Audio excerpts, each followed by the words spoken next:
നമ്മളങ്ങനെ കോമഡി സിനിമകളെ ചെറുതാക്കി കാണുന്ന ആൾക്കാരെ അല്ല. അത് എന്ന് വെച്ചാൽ അത് സുപ്പീരിയർ ആണെന്നും അല്ല വിശ്വസിക്കുന്നത്.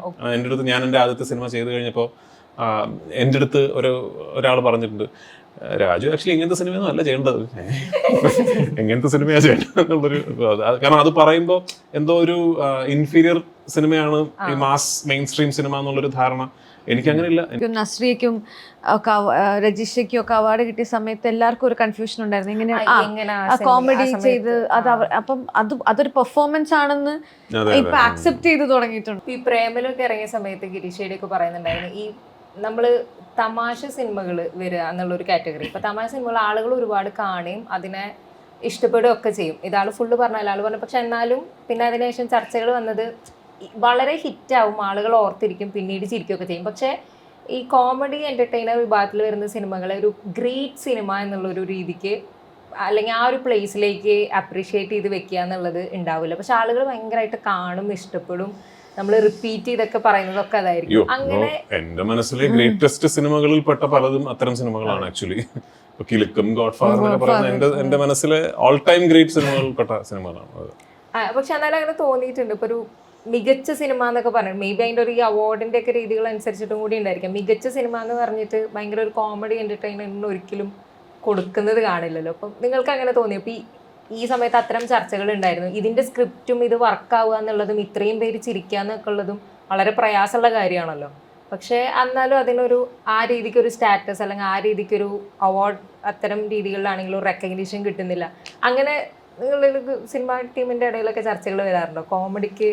എനിക്ക് സിനിമ ടീമുകൾക്കിടയിൽ അങ്ങനെ ഒരു ധാരണ വളരെ എനിക്ക് തോന്നുന്നില്ല. കാരണം നമ്മളൊക്കെ മലയാളത്തിലെ ലെജൻഡറി ഡയറക്ടേഴ്സിന് ലിസ്റ്റ് എടുക്കുമ്പോൾ ഞങ്ങളൊക്കെ ലെജൻസ് ആയിട്ട് കാണുന്നതിൽ അതിൽ പലരും അത്തരം സിനിമകളിലൂടെ ലെജൻസ് ആയ ആൾക്കാരാണ്. പ്രിയൻ സാർ ആണെങ്കിലും സത്യനന്ദികാർ സാർ ആണെങ്കിലും സിദ്ദിഖ് ലാൽ കോംബോ ആണെങ്കിലും റാഫി മക്കാട്ടിന്, അങ്ങനെ ഒരുപാട് പേരുണ്ട് ഇത്തരം ഈ ആൾക്കാരെ ചിരിപ്പിച്ച സിനിമകൾ എടുത്ത് ലെജൻഡറി ഫിൽം മേക്കേഴ്സ് എന്ന ഒരു സ്ഥാനത്തേക്ക് എത്തിപ്പെട്ടവരാണ് ഞങ്ങൾ. അറ്റ്ലീസ്റ്റ് ഇൻഡസ്ട്രിയിൽ ഞങ്ങൾക്ക് അങ്ങനെയുള്ളൂ. അപ്പോൾ നമ്മളങ്ങനെ കോമഡി സിനിമകളെ ചെറുതാക്കി കാണുന്ന ആൾക്കാരെ അല്ല. അത് എന്ന് വെച്ചാൽ അത് സുപ്പീരിയർ ആണെന്നും അല്ല വിശ്വസിക്കുന്നത്. എല്ലാ സിനിമകളെ പോലെയും അതെടുക്കാനും ടഫാണ്.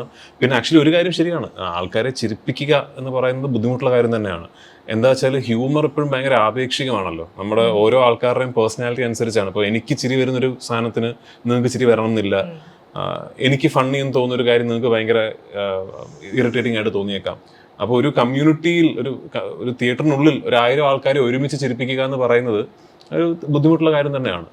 അപ്പോൾ അത് ഞങ്ങളെ സംബന്ധിച്ചുള്ള ഒരു ഭയങ്കര അത്തരം ഫിൽം മേക്കേഴ്സിനെ വളരെ ആരാധനയോടുകൂടി നോക്കി കാണുന്ന ആൾക്കാർ. മേ ബി പുറത്തുനിന്ന് കാണുമ്പോൾ ഈ പറഞ്ഞ പോലെ കമേഴ്ഷ്യൽ സ്പേസിൽ കാണുന്ന കമേഴ്ഷ്യൽ സിനിമ, ഈ മാസ് സിനിമ അല്ലെങ്കിൽ അങ്ങനെ പറഞ്ഞ് നമ്മൾ ഡിഫറൻഷിയേറ്റ് ചെയ്ത് കാണുന്നത്. ഈ മാസ് സിനിമകൾ അപ്രീഷിയേറ്റ് ചെയ്യപ്പെടുന്നില്ല. അത് ഞാൻ പറയുമ്പോൾ അതിനകത്തൊരു അഭംഗിയുണ്ട്. കാരണം ഞാൻ ഒരു ആ സിനിമ എടുത്ത ഒരാളായതുകൊണ്ട് ഞാൻ എൻ്റെ തന്നെ സിനിമയെ കുറിച്ചാണ് പറയുന്നൊരു ധാരണ വരും. പക്ഷെ അത് ഞാൻ പോലും കേട്ടിട്ടുണ്ട്. എൻ്റെ അടുത്ത് ഞാൻ എൻ്റെ ആദ്യത്തെ സിനിമ ചെയ്ത് കഴിഞ്ഞപ്പോൾ എൻ്റെ അടുത്ത് ഒരാൾ പറഞ്ഞിട്ടുണ്ട്, രാജു ആക്ച്വലി ഇങ്ങനത്തെ സിനിമയൊന്നും അല്ല ചെയ്യേണ്ടത്, എങ്ങനത്തെ സിനിമയാണ് ചെയ്യേണ്ടത് എന്നുള്ളൊരു. കാരണം അത് പറയുമ്പോൾ എന്തോ ഒരു ഇൻഫീരിയർ സിനിമയാണ് ഈ മാസ് മെയിൻ സ്ട്രീം സിനിമ എന്നുള്ളൊരു ധാരണ എനിക്കങ്ങനെ ഇല്ല. എനിക്ക് അതിനോടും ഭയങ്കര റെസ്പെക്ട് ഉള്ള ആളാണ്. ഇപ്പൊ ഒരുപാട് മാറ്റം ഉണ്ടല്ലോ ആ കാര്യത്തിൽ. ഇപ്പൊ എനിക്ക് തോന്നുന്നു ഇപ്പം ഈ എന്താ പറയുക അവാർഡ്സ് തന്നെ വരുമ്പോൾ സ്റ്റേറ്റ് അവാർഡ്, എനിക്ക് നസ്രിയയ്ക്കും ഒക്കെ രജിഷയ്ക്കും ഒക്കെ അവാർഡ് കിട്ടിയ സമയത്ത് എല്ലാവർക്കും ഒരു കൺഫ്യൂഷൻ ഉണ്ടായിരുന്നു, ഇങ്ങനെ കോമഡി ചെയ്ത് അപ്പം അതൊരു പെർഫോമൻസ് ആണെന്ന് ഇപ്പൊ ആക്സെപ്റ്റ് ചെയ്ത് തുടങ്ങിയിട്ടുണ്ട്. മുന്നേ മറ്റേ ഭയങ്കരമായിട്ട് ഇമോഷണൽ ആയിട്ട് അങ്ങനെയുള്ള സിനിമകൾക്കാണ് അങ്ങനെ ഒരു അവാർഡ് വരിക എന്നൊക്കെ ഉള്ളതുണ്ടായിരുന്നു. ഇപ്പോൾ അങ്ങനെ ഒരു മാറിക്കഴിഞ്ഞപ്പോൾ അത് ആൾക്കാരത് ആക്സെപ്റ്റ് ചെയ്യുന്നുണ്ട്, അങ്ങനെയുള്ള അതും പെർഫോമൻസ് ആണ് എന്നുള്ള രീതിയിലുള്ള ചർച്ചകളൊക്കെ നടക്കുന്നുണ്ട്. ഇപ്പോൾ ഗുരുവായൂർ അമ്പലനടയിൽ പോലൊരു സിനിമ അല്ലെങ്കിൽ ജയ ജയ ജയ ഹേ പോലൊരു സിനിമ, ഞാൻ വിഭിന്ന സിനിമകളെ കുറിച്ച് മാത്രമാണ് പറയുന്നത്. ഇങ്ങനെ ഒരു സിനിമ എടുത്ത് ഫലിപ്പിച്ച് അത് ഓഡിയൻസുമായിട്ട് റെസനേറ്റ് ചെയ്യുന്ന രീതിയിൽ ഒരു സിനിമയാക്കി തീർക്കാൻ വലിയ സ്കില്ല് വേണം. വലിയ ഫിൽം മേക്കിംഗ് സ്കില്ലും റൈറ്റിംഗ് സ്കില്ലും ഒക്കെ തന്നെ വേണം.